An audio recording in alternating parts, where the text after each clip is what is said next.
ఆంధ్రప్రదేశ్లో TDP, Janasena, BJP party పొత్తుల మధ్య సీట్ల పంచాయతీ మళ్లీ మొదలైంది.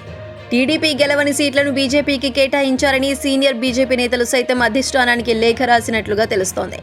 ఈ క్రమంలోని పార్టీ చీఫ్ పురంధరేశ్వర్కి ఢిల్లీ హైకమాండ్ నుంచి పిలుపు వచ్చినట్లుగా వార్తలు వినిపిస్తున్నాయి.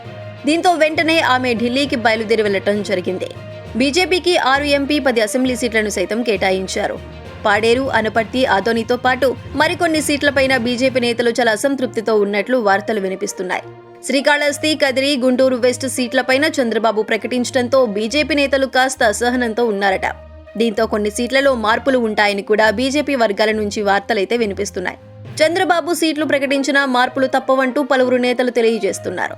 ఈ నెల 21 లోపు బీజేపీ ఎంపీ, ఎమ్మెల్యేల అభ్యర్థులను కూడా ప్రకటిస్తామంటూ తెలియజేశారు బీజేపీ నేతలు. అభ్యర్థులను ప్రకటించే సమయంలో కూటమిలో కాస్త ముసలం మొదలైందని, ఓడిపోయే సీట్లన్నీ కూడా బీజేపీకి కేటాయించారని టీడీపీ పార్టీ పైన అధిష్టానానికి బీజేపీ నేతలు ఫిర్యాదు చేశారు.